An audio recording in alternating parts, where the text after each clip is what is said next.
Bismillahirrahmanirrahim.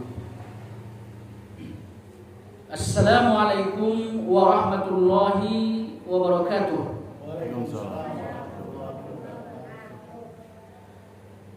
Alhamdulillahi rabbil alamin. Wal aqibatu lil muttaqin ala umuri dunya waddin. Asyhadu an la ilaha illallah wahdahu la syarika lah. Wa asyhadu anna Muhammadan abduhu wa rasuluhu la nabiyya ba'dah. Qala Allah tabaraka wa ta'ala fi kitabil karim, a'udzu billahi minasy syaithanir rajim.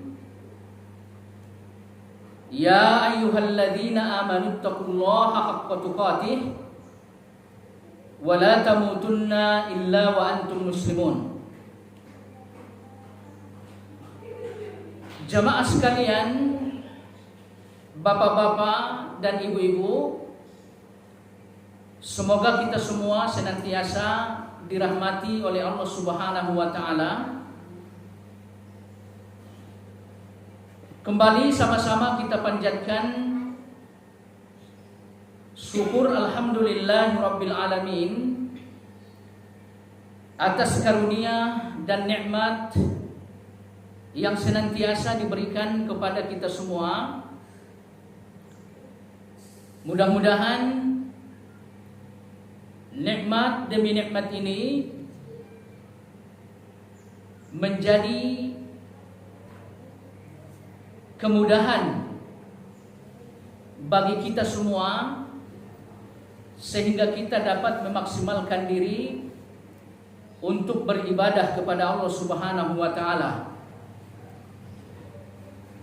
Kemudian salawat dan salam mari sama-sama kita junjung tinggikan tentunya kepada Nabi kita yang mulia, Nabi besar Muhammad sallallahu alaihi wasallam, dan juga kepada keluarga beliau, sahabat-sahabat beliau, para tabi'ut tabi'in, dan kita semua yang setia terhadap sunnah dan dakwah beliau. Hadirin jamaah sekalian, pada kesempatan yang sangat mulia ini, kajian tafsir yang akan kita bicarakan adalah ayat ke-10 dari surat Al-Baqarah. Nah, pada pertemuan yang lalu, sesuai dengan ayat sebelumnya, Allah Subhanahu wa ta'ala telah menjelaskan kepada kita tentang pembagian manusia yang ketiga, yaitu orang-orang munafik. Dan seperti disampaikan oleh Imam Ibnu Katsir, bahwa munafik tersebut terbagi menjadi dua bagian. Yang pertama adalah i'tiqadi, munafik secara i'tikad. Kemudian yang kedua amali, munafik secara amal perbuatan. Nah, adapun yang sedang dibicarakan oleh Allah dalam ayat yang akan kita sampaikan pada kesempatan ini adalah munafik jenis yang pertama, yaitu munafik i'tiqadi. Dan seperti kita jelaskan kemarin, bahwa munafik i'tiqadi ini adalah orang-orang yang telah keluar dari agama Islam.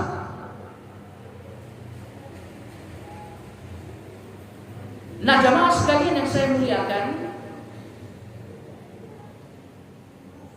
apa yang menyebabkan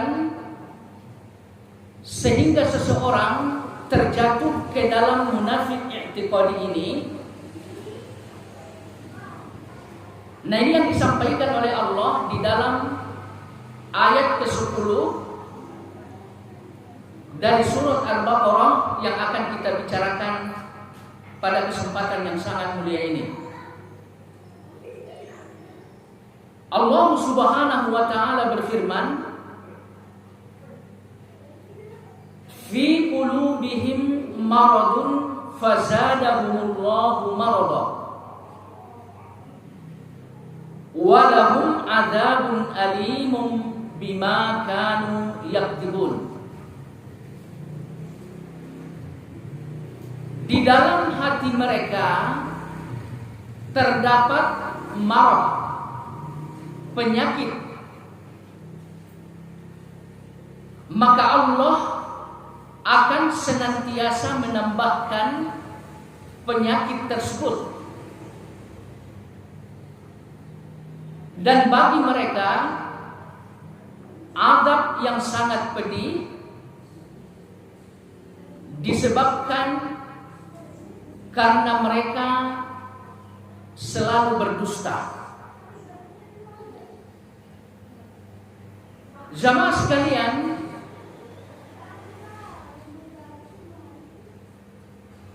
di dalam ayat ini Allah menjelaskan bahwa di hati orang-orang munafik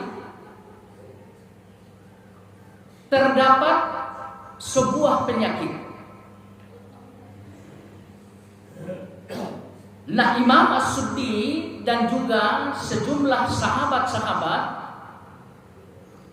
seperti Ibnu Mas'ud dan juga Ibnu Abbas,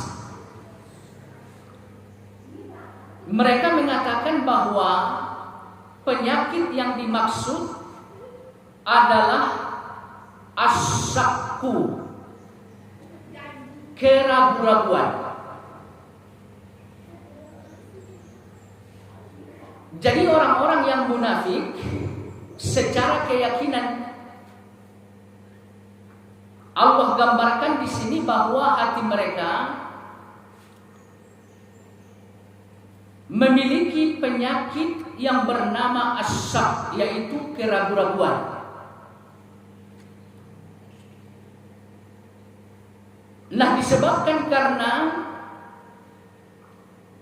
adanya keraguan-raguan tersebut,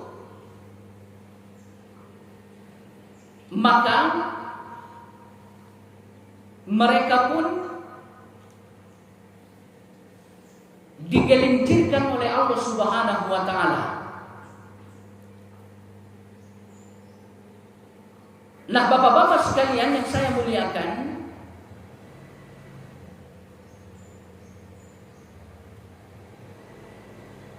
di dalam ayat ini jelas sekali Pak ya,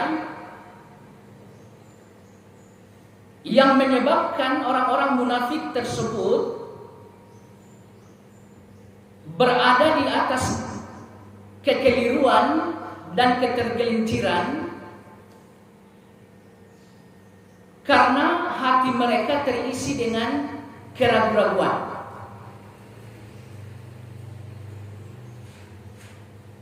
Dan keraguan-raguan tersebut terjadi disebabkan karena dua hal. Yang pertama disebabkan karena tidak memiliki ilmu. Kemudian yang kedua disebabkan karena pemahaman yang rancu terhadap ilmu agama. Jadi setidaknya dua hal inilah yang melatar belakangi sehingga hati orang-orang munafik ditimpa penyakit keraguan.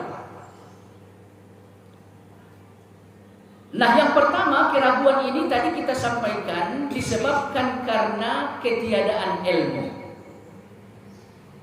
Nah, ini sesuai dengan apa yang kita bicarakan di awal-awal kajian tafsir untuk surat Al-Baqarah, bahwa Allah menurunkan kitab Al-Quran sebagai sumber ilmu yang akan menjadi petunjuk bagi umat manusia. Nah, adapun orang-orang yang beriman, mereka memiliki ilmu, mereka memahami Al-Quran, sehingga apa? Sehingga mereka pun dapat memperoleh hidayah, petunjuk dari Al-Quran tersebut. Nah, ini orang-orang munafik, ya, mereka gagal untuk memperoleh ilmu dari Al-Quran, sehingga mereka tetap berada di atas kebodohan. Nah, dikarenakan kebodohan ini, maka mereka pun tidak memiliki keyakinan yang kuat. Ya Pak ya. Jadi disebabkan karena kejahilan atau kebodohan terhadap Al-Quran, orang-orang munafik tersebut pun tidak memiliki keyakinan yang kuat.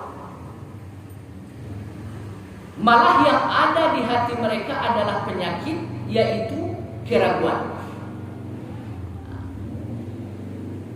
Kemudian yang kedua,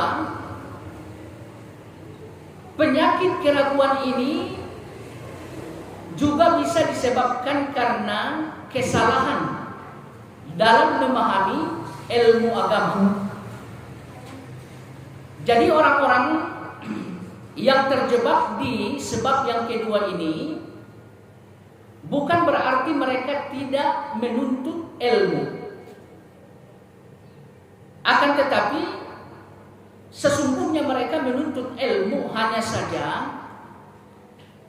ilmu yang mereka peroleh tidak sesuai dengan yang semestinya.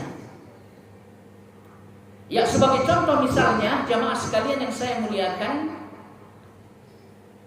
banyak orang-orang yang mempelajari ilmu agama dengan menggunakan ilmu filsafat. Ya Pak ya. Jadi belajar ilmu agama yang dipelajari apa? Filsafat. Banyak orang yang mempelajari ilmu agama Islam, tapi yang dipelajari kitab-kitab yang dimiliki oleh agama yang lain. Nah, tentunya hal ini akan menyebabkan kerancuan terhadap agama Islam itu sendiri. Nah, di saat terjadi kerancuan terhadap pemahaman kita berkaitan dengan agama Islam, nah ini akan menyebabkan keraguan terjadi di dalam hati kita. Nah, jemaah sekalian yang saya muliakan, seseorang yang ditimpa keraguan disebabkan karena tidak memiliki ilmu, orang-orang inilah yang terjangkiti penyakit syubhat. Ya Pak ya. Jadi orang-orang yang tidak memiliki ilmu sehingga hatinya tuh nggak memiliki keyakinan yang kuat, hatinya penuh dengan keraguan-raguan. Nah, orang-orang inilah yang terjangkiti penyakit syubhat. Kemudian orang-orang yang memiliki pemahaman yang keliru terkait agama Islam, nah ini orang-orang ini adalah orang-orang yang terjangkiti penyakit syahwat. Nah, Imam Ibnu Qayyim al-Jauziyah mengatakan Dua penyakit inilah sumber kekeliruan dalam beragama. Ya Pak ya. Jadi adanya syubhat dan syahwat, dua hal inilah yang akan menjadikan seseorang keliru dalam beragama. Makanya Allah Subhanahu wa taala mengatakan di dalam ayat yang lain ya Pak ya, falamma zahu azaghallahu qulubahum. Nah, di saat sebagian manusia melenceng, ya Pak ya, melenceng, maka Allah pun akan menggelincirkan hati mereka. Jadi adanya kekeliruan dan ketergelinciran berupa keraguan-raguan di dalam hati. Ini sebetulnya akibat, ya Pak ya. Ini sebetulnya akibat. Nah, akibat ini nggak mungkin terjadi kecuali apabila sebabnya telah terjadi. Maka ulama-ulama kita mengatakan sebab hati seseorang tergelincir dikarenakan adanya penyakit keraguan-raguan, yaitu kekeliruan dalam beramal. Jadi ketergelinciran dalam ayat ini yang pertama adalah berkaitan dengan amal. Kemudian ketergelinciran yang kedua berkaitan dengan fikrah atau pemikiran. Jadi orang-orang munafik itu pada akhirnya nanti hati mereka akan terpenuhi dengan keraguan-keraguan karena disebabkan mereka rusak dari sisi amalan dan rusak dari sisi pemikiran. Nah, jemaah sekalian yang saya muliakan, orang-orang munafik disebabkan karena ilmu mereka tidak benar, disebabkan karena mereka tidak mau menuntut ilmu dari Al-Quran, pada akhirnya mereka mengalami kekeliruan dalam berbuat atau beramal. Nah, ini Pak ya. Jadi konsekuensi penyakit syubhat, ya Pak ya, akan menjadikan seseorang keliru dalam beramal. Maka oleh karena itu sebelum kita beramal, kita mesti mencari ilmunya terlebih dahulu. Ya Pak ya. Jadi cari dulu ilmunya seperti apa. Nah, kalau ilmunya sudah dikuasai, insya Allah amalan-amalan kita pun nantinya akan jauh dari kesalahan dan kekeliruan. Kemudian selanjutnya jemaah sekalian, Allah nantinya akan menggelincirkan hati seseorang. Sebab yang kedua apa? Karena mereka juga secara fikrah telah tergelincir. Jadi Allah gak mungkin memberikan akibat yang buruk kepada seseorang jika orang tersebut tidak melakukan sesuatu yang buruk. Jadi orang-orang munafik di sini hatinya terisi dengan syak, keraguan-raguan. Bahkan semakin waktu bertambah, penyakit ini pun semakin parah. Nah, ini masalahnya apa? Nah, yang tadi kita sampaikan, mereka tidak mau mencari ilmu, sehingga apabila mereka beramal, amalan mereka rusak. Kemudian pemikiran mereka ya juga nggak benar. Ya. Sehingga apa? Sehingga iradah, keinginan mereka itu rusak. Ya Pak ya. Jadi kalau misalkan seseorang tertimpa penyakit pemikiran dalam artian syahwat, ini akan menjadikan seseorang memiliki tujuan yang tidak benar. Ya. Makanya orang-orang munafik kita lihat di saat mereka beramal, kadang-kadang amalan mereka itu benar gitu ya. Kadang-kadang amalan mereka itu benar. Hanya saja iradah atau tujuan dari amalan itu keliru. Ya. Sebagai contoh misalkan orang-orang munafik dikatakan oleh Allah di dalam Al-Qur'an saat beramal ya mereka riya. Ya. Jadi adanya riya dalam tujuan mereka ini disebabkan karena mereka telah terjangkiti penyakit syahwat. Kadang-kadang memang amalan mereka nggak benar, ya. Jadi amalannya nggak benar kadang-kadang gitu ya. Nah ini disebabkan apa? Di hati mereka telah terdapat penyakit syubhat. Baik. Jadi pada intinya jemaah sekalian yang saya muliakan, adanya keraguan-raguan di dalam hati orang-orang munafik tersebut, ini penyebab intinya dua hal yang tadi kita sampaikan. Mereka terjangkiti oleh penyakit yang bernama syubhat. Kemudian yang kedua, mereka terjangkiti penyakit yang bernama syahwat. Nah, disebabkan karena penyakit syubhat tersebut,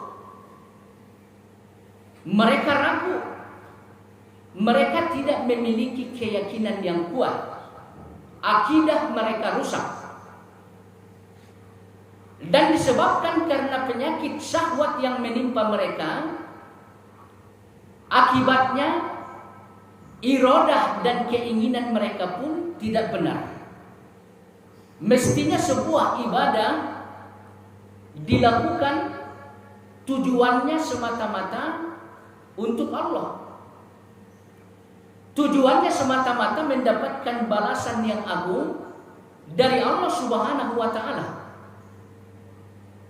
Akan tetapi ya, karena syahwat telah menyelimuti jiwa orang-orang munafik, ya mereka mengalihkan tujuan ibadah tersebut kepada sesuatu yang notabene-nya sangat hina. Karena sesuatu yang ada di sisi manusia adalah terhina. Adapun sesuatu yang ada di sisi Allah Subhanahu wa taala, inilah sesungguhnya yang sangat mulia. Nah, jemaah sekalian yang saya muliakan, adapun contoh lain misalkan ya Pak ya, di dalam Al-Qur'an Allah bicara tentang tokoh orang Yahudi yang dijadikan oleh Nabi Musa sebagai delegasi dakwah menuju bangsa Kan'an. Nah, ya. Jadi wallahu alam saat itu Palestina dikuasai oleh bangsa Kan'an. Nah, ini sebelum Nabi Musa membawa Bani Israel kembali ke kota Palestina. Nah, ini terlebih dahulu Nabi kita mengutus delegasi dakwah. Nah, ini diceritakan oleh Allah di surat apa Pak? Di surat Al-A'raf. Nama dai tersebut siapa namanya Pak? Nah, dai tersebut bernama Bal'am bin Ba'urah. Ya. Jadi wallahu alam bicara soal keilmuan, pengetahuan terhadap agama, ya. Dia seorang dai gitu ya. Orang yang sangat paham terkait dengan kandungan-kandungan Taurat. Tapi sewaktu ia sampai di negeri Kan'an atau Palestina, apa yang terjadi Pak? Ia mendapatkan apa namanya? Sogokan dari orang-orang kafir. Pada akhirnya ia kerjasama dengan orang-orang kafir tersebut. dan melakukan penentangan terhadap Nabi Musa alaihissalam. Nah, jamaah sekalian yang saya muliakan, disebabkan karena ia condong terhadap pernak-pernik dunia yang dijadikan oleh orang-orang kafir sebagai sogokan untuknya gitu ya, maka Allah pun menyesatkan Bal'am bin Ba'urah. Nah, sumber kesesatan ini adalah syahwat, ya, bukan syubhat, Pak. Kenapa? Karena tujuannya telah terfokuskan untuk perhiasan-perhiasan dunia. Maka karena itu di dalam ayat tersebut Allah menjelaskan bahwa Bal'am bin Ba'urah adalah bagian dari orang-orang yang sesat. Hanya saja bahasa sesat yang digunakan oleh Allah terhadap Bal'am yaitu minal ghawin. Ya Pak ya. Jadi istilah sesat di dalam Al-Quran ada dua, Pak. Yang pertama dolal, yang kedua ghayyi atau ghawin. Ya Pak ya. Jadi Bal'am bin Ba'urah disesatkan oleh Allah dengan menggunakan bahasa al-ghayyu atau ghawin. Nah, apa perbedaan antara sesat dengan al-ghayyi, sesat dengan dolal? Nah ini nih, sesat dengan al-ghayyi disebabkan karena syahwat. Jadi sebetulnya ia tahu ilmunya, faham gitu Pak ya, mengerti bagaimana hukum yang semestinya. Akan tetapi ia tersesat disebabkan karena hawa nafsu atau syahwat. Maka ini disebut dengan ghawin. Nah, adapun orang-orang yang sesat melalui istilah dolal, ini orang-orang yang tertimpa penyakit syubhat. Jadi ilmunya sebetulnya dia nggak tahu, ya, hukumnya dia nggak paham, tapi ia tetap aja melakukan sebuah ibadah gitu ya. Pada akhirnya karena tidak ada ilmu yang baik, amalan-amalan yang dia lakukan ini keliru. Nah, keliru bagi orang yang tidak memiliki ilmu, inilah yang disebut dengan dolal. Maka karena itu jamaah sekalian yang saya muliakan, supaya kekeliruan disebabkan karena ketiadaan ilmu dapat dihilangkan, kita mesti mencari hidayah yang pertama. Kira-kira apa hidayah yang pertama, Pak? Hidayah itu kan ada dua. Hidayatul ilmi, hidayah ilmu. Ini obat untuk apa? Untuk menghilangkan syubhat. Kemudian apa yang mesti kita lakukan untuk menghilangkan penyakit syahwat? Yang mesti kita lakukan adalah hidayatul rusdi atau hidayatul taufiq, petunjuk untuk bisa beramal sesuai dengan ilmu. Ya Pak ya. Jadi wallahu alam, makanya di surat Al-Baqarah Allah Subhanahu wa taala mengatakan la ikraha fid din. Tidak ada paksaan dalam agama. Qad tabayyana ar-rusdu minal ghayy. Telah jelas petunjuk. Ar-rusdu di sini maksudnya apa? Petunjuk at-taufiq.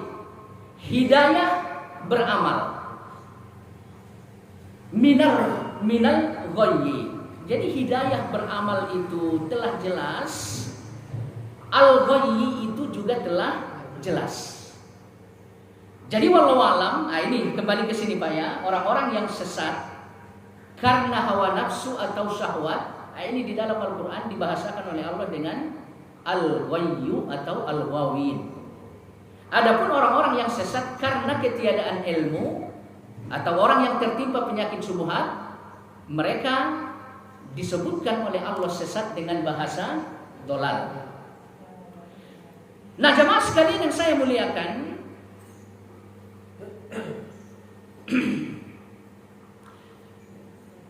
di dalam ayat yang mulia ini kita lihat disebabkan karena hati orang-orang munafik terisi dengan keraguan-raguan, kemudian selanjutnya pun Allah akan menambah penyakit tersebut. Ya, Allah akan menambah penyakit tersebut. Imam As-Sa'di mengatakan, uqubatul ma'siyah al-ma'siyatu ba'daha. Hukuman bagi satu maksiat, Allah berikan maksiat-maksiat berikutnya. Ya Pak ya. Jadi hukuman bagi orang yang melakukan maksiat, Allah mudahkan ia untuk melakukan maksiat-maksiat berikutnya. Nah, ini yang disebut dengan apa? Yang disebut dengan penyakit yang telah ditambah oleh Allah. Artinya apa? Orang-orang munafik disebabkan karena hatinya sakit, Allah hukum mereka dengan apa? Mudah untuk melakukan maksiat kepada Allah Subhanahu wa taala. Jadi jamaah sekalian yang saya muliakan, ini mesti diwaspadai ya Pak ya, mesti diwaspadai. Merupakan salah satu tanda kesesatan telah mengakar di diri kita apabila maksiat yang kita lakukan melahirkan maksiat-maksiat yang lain. Ya Pak ya. Jadi ini mesti waspada dengan keadaan seperti ini. Ya. Maka oleh karena itu jangan sampai anggap remeh terhadap maksiat. Kita mesti bersegera untuk minta ampun kepada Allah terhadap maksiat sekecil apapun. Karena dikhawatirkan ini nih, Allah menimpakan hukuman bagi kita terhadap maksiat yang telah kita lakukan dengan apa? Dengan maksiat-maksiat yang lain. Ya. Jamaah sekalian yang saya muliakan, sama halnya dengan iblis alaihi laknatullah. Ya. Ketika ia melakukan sebuah kejahatan kepada Allah Subhanahu wa taala, Allah sesatkan ia. Ya. Kemudian setelah Allah menyesatkan ia pun meminta supaya diizinkan oleh Allah untuk menyesatkan keturunan-keturunan Adam. Jadi ini merupakan sebuah pertanda kalau Allah sedang menghukum kita, Pak. Kalau misalkan sebuah maksiat yang kita lakukan tidak segera ditaubati, ya udah, peluang untuk maksiat-maksiat yang lain itu akan dibuka oleh Allah Subhanahu wa taala. Dan sebaliknya juga jamaah sekalian yang saya muliakan, apabila Allah Subhanahu wa taala telah memberikan hidayah kepada seseorang, ya Pak ya, lalu hidayah ini betul-betul disyukuri. Ya, lalu hidayah ini betul-betul disyukuri. Orang yang bersyukur dijanjikan oleh Allah kepada mereka apa Pak? Ziyadah. Ya, tambahan. La in syakartum la azidannakum. Kalau seandainya kalian bersyukur, Allah pasti akan menambahkan nikmat kepada kalian. Nah, nikmat yang paling besar di antara nikmat-nikmat yang ada di dunia ini adalah hidayah, Pak. Ya. Nah, kalau misalkan hidayah ini kita syukuri dengan beramal, ya, dengan beramal, insya Allah hidayah ini pun akan bertambah. Ya. Maka apabila kita hendak melihat kira-kira apa sih tandanya kalau amalan saya telah diterima oleh Allah Subhanahu wa taala. Nah, ulama-ulama kita mengatakan ini salah satunya, Pak. Coba kita lihat ketaatan serta ibadah kita kepada Allah itu semakin hari bertambah atau tidak? Ya. Kalau misalkan bertambah, ini pertanda baik. Jadi jamaah sekalian yang saya muliakan, maka oleh karena itu Allah Subhanahu wa taala nanti kelak di hari akhirat akan menimpakan azab yang sangat pedih terhadap orang-orang munafik tersebut. Ya. Jadi Allah jadikan hati mereka berpenyakit dengan keraguan-raguan, sehingga mereka gampang melakukan maksiat. Kemudian Allah hukum mereka dengan bertambahnya penyakit hati tersebut. Lalu seiring dengan bertambahnya penyakit hati tersebut, maksiat mereka pun semakin banyak. Ya, maksiat mereka pun semakin banyak.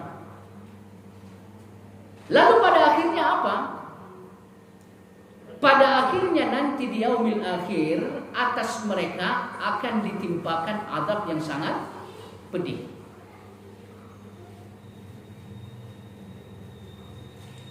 Berdasarkan ayat yang mulia ini, maka dapat dipahami azab yang akan diperoleh orang-orang munafik adalah azab yang sangat keras. Makanya ulama-ulama kita mengatakan, berdasarkan dalil-dalil yang ada di dalam Al-Quran, ada 3 kelompok manusia nantinya yang akan mendapatkan siksa yang sangat besar. Nah, yang pertama siapa, Pak? Yang pertama Fir'aun bersama ininya, Pak, ya, koleganya lah gitu ya. Tentara-tentaranya. Jadi pendukung-pendukung Fir'aun bersama Fir'aun, nah ini nanti akan mendapatkan azab yang sangat keras. Ya. Kemudian yang kedua siapa, Pak?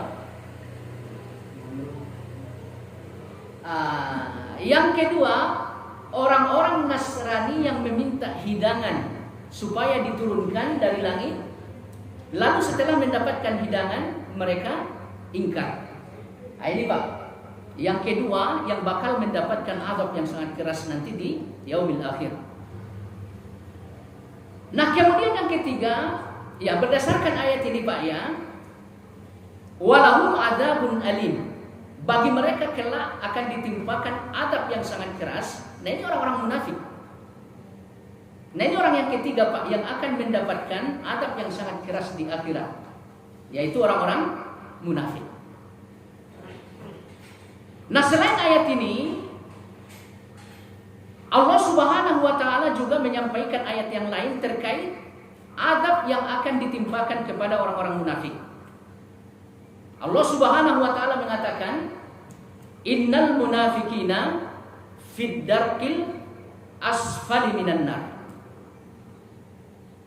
Sesungguhnya orang-orang munafik akan ditempatkan nanti di neraka. Di mana, Pak? Di keraknya. Ya, Pak, ya, di keraknya. Kemudian, ya, di dalam ayat yang lain juga Allah Subhanahu wa taala mengatakan fawailul lil musallin. Sebagian ulama mengatakan wail ini adalah salah satu tempat di dalam neraka. Dan ulama-ulama kita menjelaskan wail itu adalah tempat pembuangan kotoran-kotoran orang yang disiksa di dalam neraka tersebut. Jadi orang-orang disiksa mengeluarkan darah, nanah, macam-macam cairan yang menjijikkan yang lain gitu ya. Nah, ini semuanya akan ngumpul di wail. Nah, disinilah orang-orang munafik ditempatkan. Kemudian selanjutnya jemaah sekalian, kenapa mereka mendapatkan azab yang sangat pedih nanti di akhirat. Nah, seperti yang kita sampaikan tadi, Pak, orang-orang munafik i'tiqadi ini disepakati oleh ulama-ulama telah keluar dari Islam.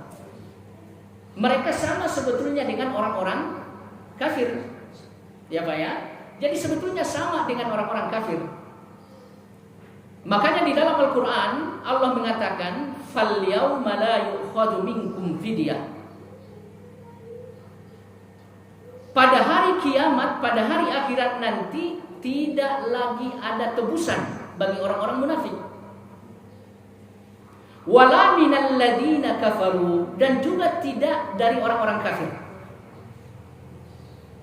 Ma'wakumun nar, balasan kalian adalah neraka yang menyala-nyala. Nah, jamaah sekalian yang saya muliakan, di dalam ayat ini kita lihat ya, orang-orang munafik tersebut digandengkan oleh Allah dengan orang-orang kafir. Ya, jadi nggak akan ada lagi tebusan terhadap orang-orang munafik, nggak ada lagi tebusan terhadap orang-orang kafir. Bahkan kalau kita lihat, di saat Allah menggandengkan orang munafik dengan orang kafir di dalam ayat ini, orang munafik terlebih dahulu disebutkan oleh Allah. Nah, ini menunjukkan orang munafik di zaman Nabi secara khususnya sebetulnya lebih buruk dibanding dengan orang kafir. Ya, nanti kita lihat apa yang menyebabkan mereka lebih buruk ya.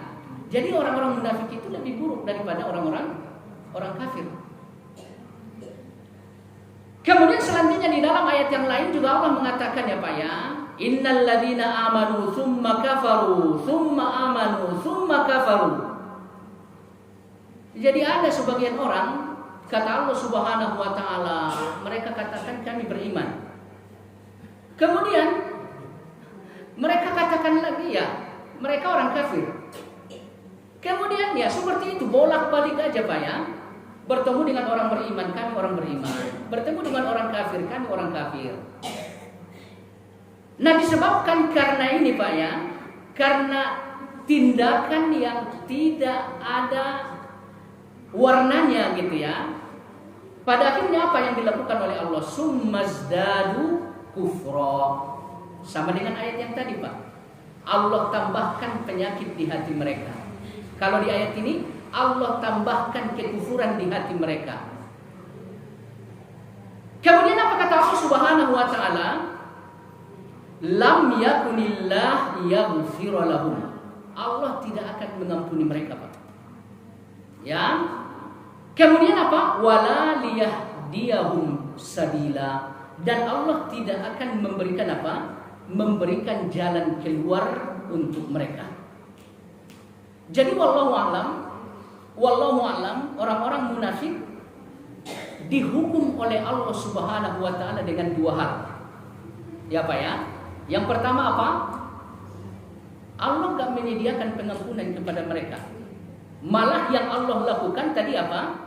Menambah penyakit hati, menambah kekufuran. Kemudian Allah juga tidak akan memberikan kepada mereka solusi.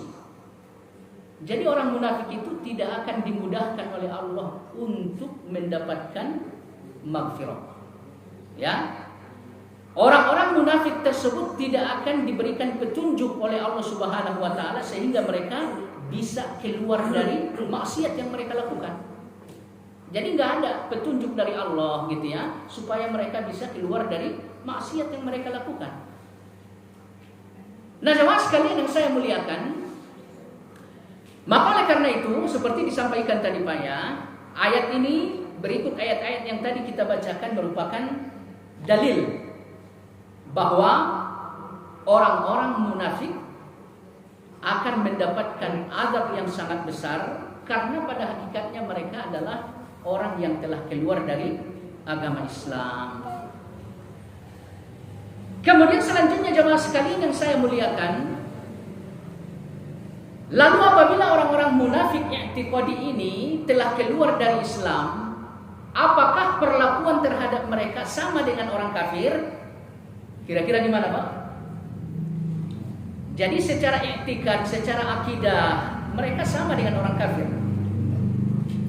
Lalu apakah dengan kesamaan tersebut mereka bisa kita perlakukan sama dengan orang kafir sungguhan? Tidak. Tidak bisa ya Pak ya. Jadi mereka tetap dihukum sesuai dengan zahirnya. Ya, mereka dihukum sesuai dengan zahirnya.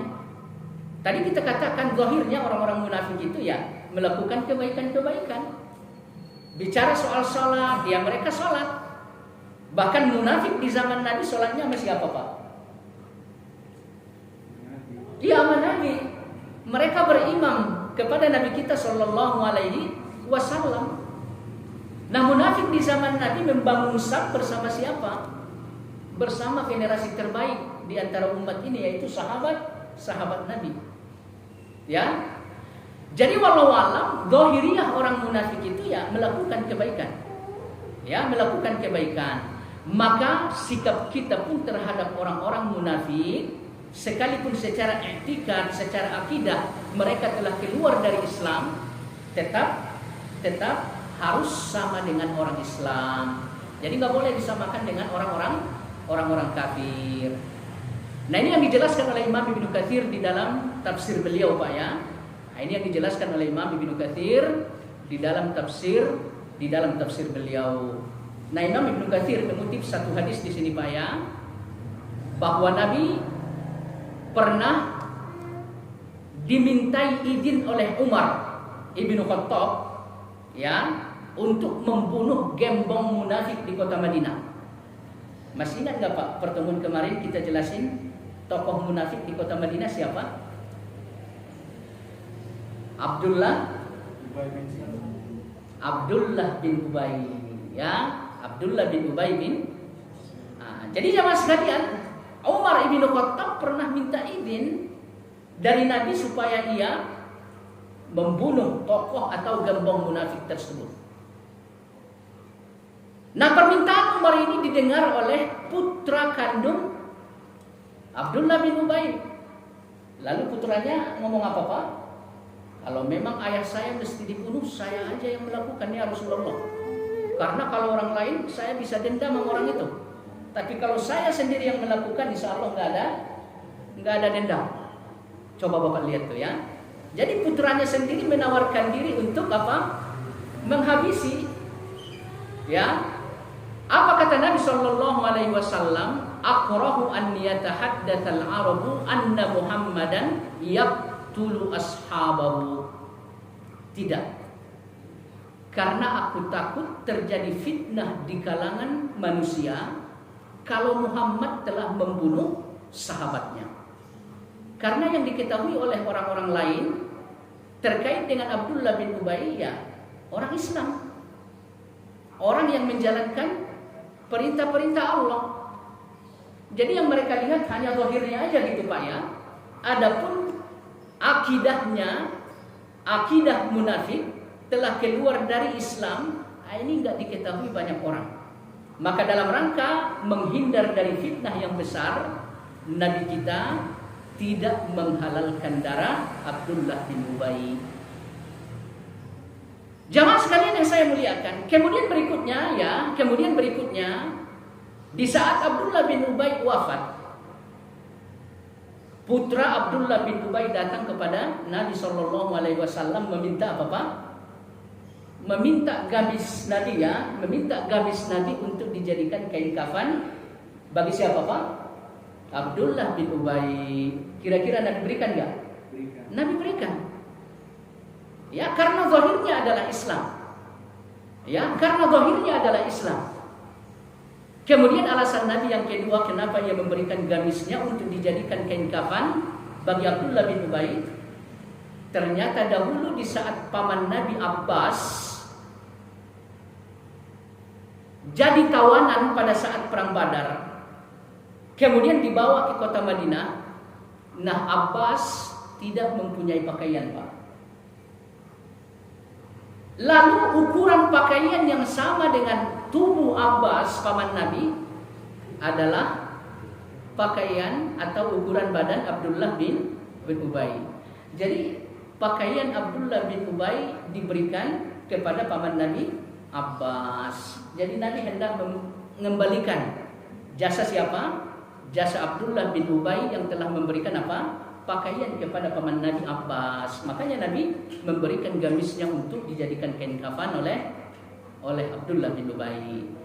Jamaah sekalian yang saya muliakan, kemudian selanjutnya apa yang menyebabkan orang-orang munafik ini sama dengan orang-orang kafir?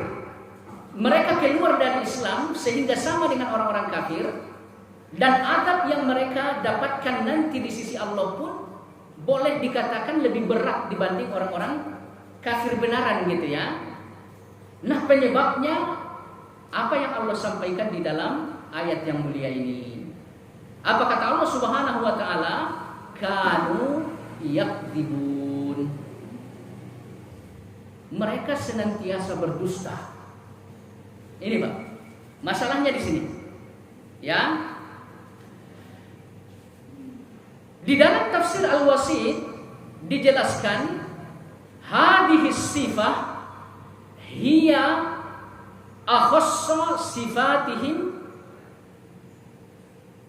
Berdusta ini adalah sifat yang paling utama bagi orang-orang munafik. Ya Pak ya. Jadi berdusta adalah sifat yang paling khusus bagi orang-orang munafik. Nah, kemarin kita sampaikan Pak ya, kedustaan mereka ya banyak sekali. Ya, banyak sekali faktanya. Yang pertama seperti dijelaskan di ayat sebelumnya, mereka katakan bahwa mereka beriman kepada Allah, beriman kepada Rasulullah. Akan tetapi ternyata itu hanya sebatas tipuan. Supaya apa Pak? Supaya darah mereka aman, harta mereka aman. Nah, ini kedustaan mereka Pak. Ya. Jadi mereka berikrar atas keimanan, akan tetapi di hati mereka sebetulnya yang ada adalah kekufuran. Kemudian yang kedua, ya fakta dari kedustaan mereka, Aisyah radhiyallahu anha, istri Nabi kita sallallahu alaihi wasallam, putri terbaik kedua dari pengikut Nabi sallallahu alaihi wasallam, yaitu Abu Bakar. Nah, ini mereka nistakan gitu Pak ya. Mereka sebarkan hadithul ifki, berita bohong, berita dusta. Apa kata mereka? Aisyah istri Nabi telah berselingkuh dengan seorang sahabat yang bernama Safwan bin Mu'attil ya. Nah, ini Pak. Kemudian di sejumlah pertempuran seperti pertempuran Uhud, mereka keluar dari barisan kaum muslimin. Jadi mereka suka mendustai, menipu, ya, dan ini yang menjadi karakter khusus mereka, kata Syekh Tontowi dalam tafsirnya, tafsir Al-Wasit. Jamaah sekalian yang saya muliakan, sampai di sini beberapa hal yang mesti kita ambil sebagai pemahaman dari ayat ini Pak ya. Yang pertama, kita mesti berupaya untuk mensehatkan hati. Ya Pak ya. Jadi orang-orang munafik melakukan sejumlah kejahatan dan bahkan sampai berkhianat kepada Nabi dan kaum muslimin. Masalah intinya karena hati mereka berpenyakit. Nah, supaya kita betul-betul dapat mengikuti Nabi, ya, dapat mencintai orang-orang yang beriman. Nah, ini hati mesti disehatkan Pak. Ya, hati mesti disehatkan. Dan kalau hati itu betul-betul sehat, nah ini udah sering kita sampaikan Pak ya, tindak tanduk, perbuatan-perbuatan kita, ucapan-ucapan kita semuanya akan baik. Ya, kita bakal berbuat hal-hal yang diridhoi oleh Allah. Kita bakal berucap hal-hal yang diridhoi oleh Allah Subhanahu wa taala. apabila hati kita betul-betul sehat. Nah, upaya untuk mensehatkan hati yang paling utama, seperti dikatakan oleh Dr. Ahmad Farid ya Pak ya, berzikir. Ya, berzikir. Termasuk dalam hal ini membaca Al-Quran. Jadi lagi-lagi ke Al-Quran Pak. Ya, jadi kalau interaksi kita dengan Al-Quran betul-betul baik, zikir kita betul-betul baik, insya Allah hati itu akan sehat. Jamaah sekalian yang saya muliakan, di antara ibadah-ibadah yang diperintahkan oleh Allah Subhanahu wa taala kepada kita, yang paling banyak intensitasnya gitu ya adalah zikir. Ya Pak ya. Contoh misalkan Allah memerintahkan ibadah kepada kita berupa sedekah atau zakat gitu. Kira-kira setiap hari bisa nggak bersedekah dan berzakat? Ya, kalaupun bisa ini sangat berat gitu ya. Katakan misalkan sholat diperintahkan oleh Allah 5 kali sehari semalam. Nah, kalau seandainya kita diperintahkan bersedekah dan berzakat 5 kali sehari semalam, kira-kira berat nggak Pak? Ya berat. Ya katakan misalkan 10.000 kali 5 gitu ya, 50.000 Pak.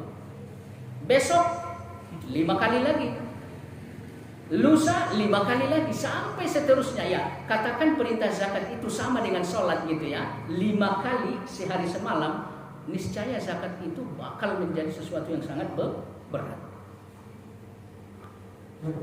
Nah kemudian sholat juga begitu Pak. Ya, sholat juga begitu. Ya Allah perintahkan sholat wajib kepada kita sebanyak 5 waktu.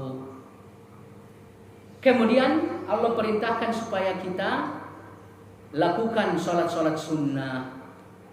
Hanya saja perintah sholat ini tidak sepenuhnya bisa mengisi waktu-waktu kita Pak.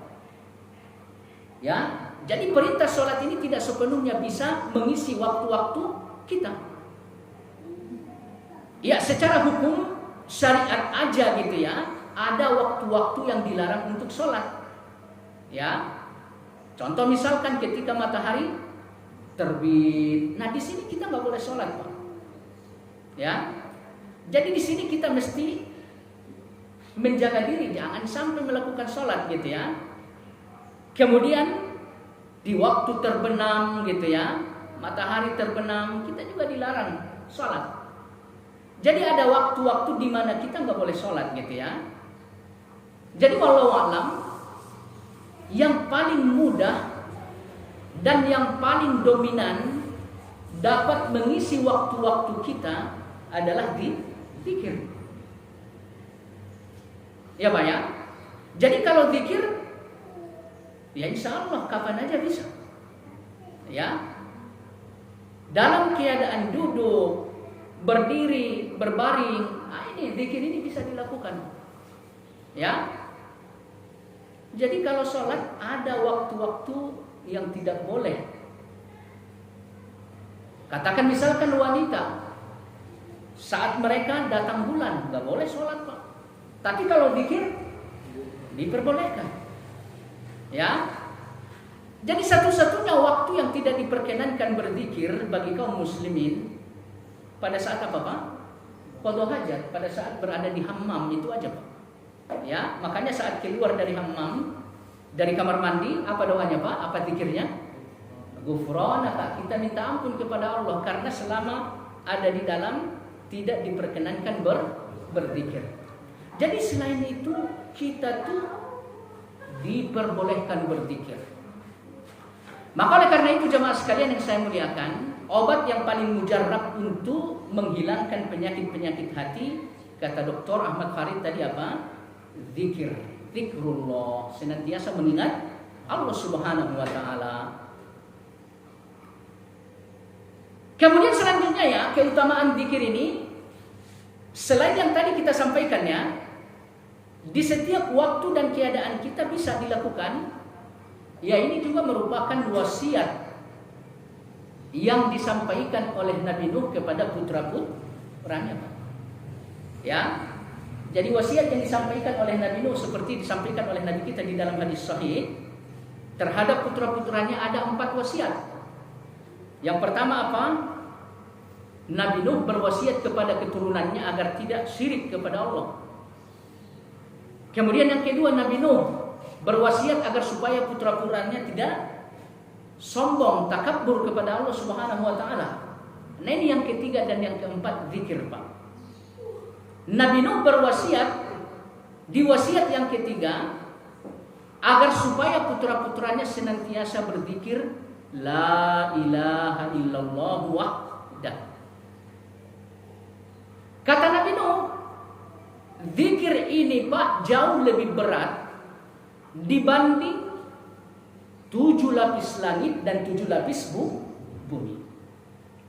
Jadi seandainya 7 lapis langit digulung oleh Allah lalu diletakkan di daun timbangan, kemudian ditambah lagi 7 lapis bumi digulung oleh Allah diletakkan di daun timbangan, kemudian zikir la ilaha illallah diletakkan di daun timbangan yang lain, niscaya ini akan terangkat, Pak. Jadi la ilaha illallah itu timbangannya sangat berat. Kemudian yang keempat, wasiat Nabi Nuh terhadap putranya apa? Ia berwasiat agar putranya banyak berzikir subhanallah wa bihamdihi. Ya Pak ya, subhanallah wa bihamdihi. Kenapa? Karena kata Nabi Nuh, tidak satu pun makhluk yang mendapatkan rezekinya kecuali dengan subhanallah wa bihamdihi. Bahkan Nabi kita mengatakan subhanallah wa bihamdihi kanzun min kunuzil jannah. Ya. Jadi subhanallah wa bihamdihi kanzun, harta, Pak. Ya, kanzun, harta. Kira-kira dalam bahasa Arab lain, dalam bahasa Arab yang lain, istilah yang lain untuk harta itu apa, Pak? Bahasa Arab yang lain untuk harta itu apa? Mal. Ya, mal. Nah, ini subhanallah wa bihamdi kanzun. Harta juga artinya, Pak. Apa perbedaan kanzun dengan mal? Sama-sama harta, Pak ya. Artinya sama-sama harta. Cuman perbedaannya apa kira-kira? Apa perbedaannya, Pak? Nah, kalau kanzun itu harta yang tidak terlihat. Ya. Harta yang tersimpan. Ya, contohnya apa? Emas. Emas ini adanya di dalam perut bumi. Ya, jadi nggak kelihatan. Dan kalaupun udah kita miliki, ya nggak boleh ditampakin. Ya, nggak boleh ditampakin. Katakan misalkan istri kita mengenakan emas, ya boleh ditampakin ya sekedarnya aja. Adapun seluruhnya jangan. Ya. Jadi emas itu tempatnya di mana? Di sini, ya kan? Nggak kelihatan itu. Jadi itu yang disebut dengan kanzun. Nah, contoh lain misalkan di surat Al-Kahfi, Pak ya, ketika Nabi Musa bersama Khidir membangun ulang rumah yang runtuh. Apa alasannya? Kata Khidir, di bawah rumah itu ada kanz, harta yang tersimpan. Jadi kanzun itu harta yang sifatnya tersembunyi. Adapun mal, ini harta yang sifatnya kelihatan. Contoh misalkan rumah kita kelihatan nggak sama orang, Pak? Ada yang punya rumah nggak kelihatan sama orang. Kendaraan, pakaian gitu, Pak ya. Ini masuk kategori mal. Uang gitu ya. Uang itu kelihatan atau gimana? Jadi wallahu a'lam, subhanallah wa bihamdihi adalah harta yang tidak terlihat dan ia adalah harta surga. Coba bayangin, Pak, bagaimana fadilahnya tuh. Kita punya harta yang tidak terlihat dan itu harta surga gitu loh. Ini luar biasa gitu ya, Masya Allah, sangat besar sekali gitu ya. Nah, ini hanya sebatas subhanallah wa bihamdihi. Baik. Jadi ini poin pertama yang mesti kita ambil dari sini, Pak ya. Kita sebagai orang yang beriman harus menjaga hati, ya, harus menjaga hati dari segala macam penyakit yang ada. Baik. Kemudian poin kedua yang mesti kita pahami dari ayat ini, apabila kita telah melakukan sebuah maksiat, bersegera untuk meminta pengampunan dari Allah Subhanahu wa taala. Karena kalau misalkan kita tidak segera ya untuk meminta pengampunan dari Allah Subhanahu wa taala, dikhawatirkan apa? Allah bukakan peluang untuk maksiat-maksiat berikutnya. Kalau demikian keadaan kita udah akan sulit nantinya keluar dari maksiat tersebut. Bahkan apa kata Allah Subhanahu wa taala? Kalau seseorang sudah mencapai keadaan seperti yang tadi disampaikan, justru maksiat itu ia pandang sesuatu yang benar. Ya Pak ya? Justru maksiat itu ia pandang sesuatu yang indah. Makanya di dalam Al-Quran Allah mengatakan apa? Alladzina dhalla sa'yuhum yahsabuna annahum yuhsinuna sun'a. Orang-orang yang telah disesatkan oleh Allah Subhanahu wa taala, ya, yahsabuna, mereka memandang, mengira keburukan-keburukan yang mereka lakukan itu apa? Al-ihsan, kebaikan. Ya Pak ya? Jadi wallahu alam, syaitan juga tugasnya dalam rangka menyesatkan manusia ya ini Pak, menjadikan maksiat itu terlihat indah. Sehingga saat ia melakukan maksiat itu ia merasa tidak ada apa-apa. Ia merasa ia tidak hina. Makanya istilah-istilah maksiat semakin hari itu berubah-ubah Pak. Ya. Istilah-istilah maksiat itu semakin hari itu berubah-ubah. Ya contoh misalkan zina, ya pelakunya ya kalau dulu disebut penzina gitu ya. Nah, berubah istilah penzina jadi apa Pak? PSK gitu ya. Jadi nggak ada risi-risinya lagi gitu ya. Nggak ada hina-hinanya lagi, nggak ada kotor-kotornya lagi. PSK. Berubah lagi jadi kupu-kupu malam gitu ya. Malah kupu-kupu indah gitu ya. Hanya saja diidentikan dengan malam gitu ya. Jadi ini nih kerjaan syaitan Pak. Ya, syaitan itu berupaya untuk membuat istilah-istilah maksiat itu menjadi sesuatu yang indah didengar. Sehingga apa? Ya orang yang melakukan itu enggak merasa risih. Ya. Jadi wallahu alam jamaah sekalian yang saya muliakan, jadi kita harus segera meminta ampun dari apa? Maksiat ketika maksiat itu kita lakukan. Jangan ditunda-tunda. Ya. Kalau ditunda khawatir yang akan terjadi seperti yang disebutkan di dalam ayat ini. Allah akan menambah penyakit itu sehingga maksiat bagi kita bukan lagi sesuatu yang menakutkan. Baik. Kemudian selanjutnya jemaah sekalian, yang perlu kita ambil sebagai intisari dari ayat yang mulia ini ya, persoalan hati, hal ini pun nanti di akhirat akan diadili oleh Allah Subhanahu wa taala.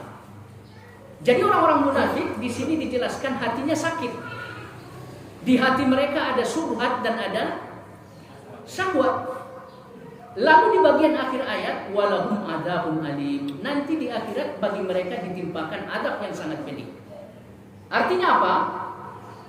Sebuah kebaikan yang ada di hati dan juga sebaliknya maksiat yang ada di hati, nah ini akan dibalas oleh Allah Subhanahu wa taala. Maka oleh karena itu ulama-ulama kita mengatakan Pak ya, perbuatan itu tidak mesti melalui fisik kita. Hati kita juga bisa berbuat. Ibadah itu tak mesti melalui fisik. Hati kita juga bisa beribadah. Jadi sebuah kebaikan sekalipun adanya di hati, ini mendapatkan balasan nanti di hadapan Allah.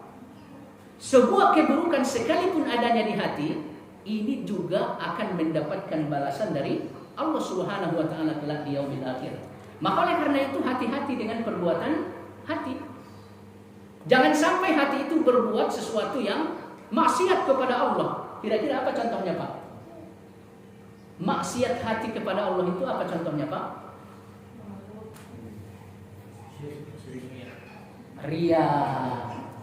Ya syirik juga bisa di hati gitu ya, bisa di perbuatan. Sombong itu di hati, Pak. Su'udzon, ini di hati, Pak. Ya. Jadi perbuatan-perbuatan hati seperti sombong, ria, ujub, su'udzon, ini nanti akan dihitung, akan dihisab oleh Allah, lalu akan diberikan balasannya. Ya. Ya kemudian sebaliknya kebaikan-kebaikan yang ada di hati pun akan dibalas, dihisab oleh Allah. Ya Pak ya. Nah contoh kebaikan yang ada di hati apa Pak? Ikhlas. Ya. Apalagi Pak? Sabar. Husnudzon. Ini sekalipun adanya di hati gitu ya, nanti akan dihisab oleh Allah Subhanahu wa taala. Ya, akan dibalas oleh Allah Subhanahu wa taala dengan kebaikan yang berlipat ganda. Nah, jemaah sekalian yang saya muliakan, makanya di dalam Al-Qur'an ayat yang lain Allah mengatakan wa hussilama fis sudur. Kelak di akhirat semua yang ada di hati itu akan dibuka oleh Allah Subhanahu wa taala. Kebaikan yang ada di hati, keburukan yang ada di hati dibuka, dihisab, dibalas oleh Allah. Wa hussilama fis sudur. Maka oleh karena itu jemaah sekalian ya, kita mesti berupaya untuk beramal. Kalau misalkan fisik kita nggak bisa, di sini nih. Dan amal yang gampang untuk kita lakukan di sini apa? Ya zikir tadi Pak. Ya. Atau misalkan berpikir tentang nikmat dan karunia yang Allah berikan. Nah, itu di sini Pak ya. Ya. Jadi kita berpikir Allah itu betul-betul penyayang, nikmat, besar sekali enggak kehitung. 10 menit, 15 menit aja Pak setiap hari kita berpikir tentang nikmat yang Allah berikan. Insya Allah itu sangat berpengaruh supaya kita dapat melakukan syukur terhadap Allah Subhanahu wa taala ya. Dan kalau ini kita lakukan termasuk ibadah hati. Ya. Kemudian poin yang mesti kita ambil berikutnya dari ayat ini, hindari berdusta. Ya Pak ya. Jadi dusta ini karakter khusus bagi orang-orang munafik. Dan dusta ini dosanya sangat besar Pak. Sehingga konsekuensi balasan bagi pendusta itu disegerakan oleh Allah di muka bumi ini. Ya Pak ya. Jadi orang-orang yang berdusta pasti akan lahir kedustaan berikutnya Pak. Sama dengan bunyi ayat ini Pak. Di hati mereka ada penyakit lalu ia berdusta.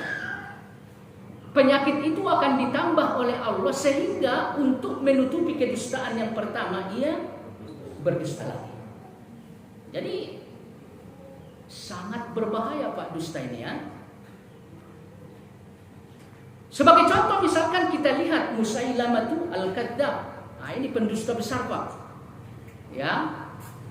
Jadi ia bicara saya ini juga nabi loh. Dan anehnya ya masyarakat saat itu juga banyak yang percaya. Padahal nabi masih. Nah, sekarang juga banyak yang mengaku nabi gitu ya. Dan yang paling banyak yang mengaku sebagai nabi di negara kita Pak. Ya, di negara kita tuh paling banyak orang yang mengaku nabi Pak. Ya. Anehnya ada aja pengikutnya tuh. Ya, anehnya ada aja yang percaya gitu ya. Nah, Musailamatul Kadzdzab mengetahui nabi kita punya mukjizat. Seperti apa Pak? Nabi mengisyaratkan ludah ke sebuah sumur, lalu airnya pun melimpah. Nah ini Musailamatul Kadzdzab, karena ia adalah nabi palsu, harus ada mukjizatnya juga gitu kan ya. Nah, ini Muhammad ngisaratin ludah ke sumur, airnya melimpah. Dicoba Pak, apa yang terjadi? Airnya habis. Ya. Kalau mau mending Pak, mendingan ya. Nah, ini airnya habis. Kemudian dia tahu bahwa mukjizat Nabi, kalau misalkan ada bayi, Nabi selalu mengusap ubun-ubunnya, kepalanya gitu ya. Nah ini pun dilakukan oleh Musailamatul Kadzdzab. Dikumpulinlah bayi-bayi yang baru lahir dari kaumnya, diusapin Pak satu-satu. Seketika apa? Rambut-rambut tuh bayi habis, rontok. Jadi hati-hati dengan dusta Pak. Dusta itu akan disegerakan oleh Allah Subhanahu wa taala adabnya di dunia ini. Ya Pak ya? Baik. Udah habis waktunya Pak. Satu ayat aja ini hari ini ya. Baik, sampai di sini mungkin yang bisa disampaikan Pak ya. Pada intinya beberapa poin intisari yang kita sampaikan tadi dapat kita upayakan ya Pak ya. Dapat kita upayakan. Insya Allah kita semua mendapatkan hati yang baik, hati yang sehat. Amin. Terhindar dari hati yang berpenyakit, layaknya hati orang-orang munafik. Ada pertanyaan Pak sebelum ditutup? Silakan. Saya lihat ada sebagian dari itu ketika kita boleh mengucap Natal, terus dapat termasuk ini munafik gitu. Bismillahirrahmanirrahim. Kalau saya dapat bisa ada lagi. Baik. Jadi banyak ulama-ulama yang menganjurkan atau memperbolehkan gitu ya, memberikan ucapan apa tadi?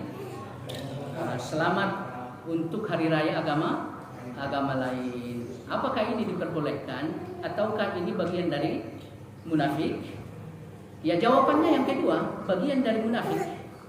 Kenapa? Karena mereka melakukan hal ini bukan nggak tahu ilmunya. Mereka tahu gitu ya, Pak ya. Mereka tahu ilmunya, hanya saja disebabkan karena syahwat. Mereka melegalkan dan memperbolehkan hal yang demikian, ya. Lalu kalau misalkan mereka setelah itu bersahadat taubat lagi, ya insya Allah kalau sekali dua kali aja Allah pun maha menerima taubat. Tapi kalau udah sering, ya Allah pun bisa mengunci apa tadi? Pintu taubat. Ya.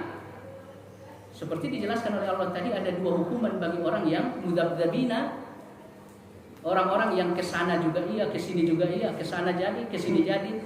Akhirnya apa? Allah tambahkan kekufuran di hati mereka. Lalu Allah hukum mereka dengan dua hal tadi ya. Allah enggak membuka pintu pengampunan lagi. Ya. Kemudian yang kedua, Allah enggak memberikan jalan keluar bagi mereka. Jadi ini kalau misalkan kekufuran itu telah bertambah, ini yang ditakutkan ya. Jadi wallahu alam, apakah syahadat mereka diterima atau tidak? Ya, kita hanya bisa menghukum secara zahir. Ya, kita hanya bisa menghukum secara zahir sesuai dengan apa yang disampaikan oleh Nabi kita terkait dengan kisah Umar yang meminta izin tadi kepada Nabi untuk menghabisi nyawa Abdullah bin Ubay. Ya, wallahu alam. Intinya tidak boleh. Adapun orang yang membolehkan itu termasuk orang munafik karena mereka membolehkan itu karena di sini ada penyakit yang bernama syahwat. Baik. Sampai di sini jamaah sekalian, mari kita tutup dengan kafaratul majlis. Subhanakallahumma bihamdik, asyhadu an la ilaha illa anta, astaghfiruka wa atubu ilaik. Assalamualaikum warahmatullahi wabarakatuh. Pada sampaian yang telah membahas surat Al-Baqarah pada hari ini, mudah-mudahan apa yang disampaikan bisa kita amalkan dan mudah-mudahan kita mendapatkan keberkahan atas hadirnya kita pada hari ini. Mudah-mudahan Allah memberikan kita keistiqomahan dalam menuntut ilmu. Demikianlah, terima kasih kepada para jamaah dan untuk kawan-kawan yang mau dulu kami persilakan, ada sedikit makanan dan minuman. Terima kasih. Wassalamualaikum warahmatullahi wabarakatuh. Udah, teman. Santai. Sana.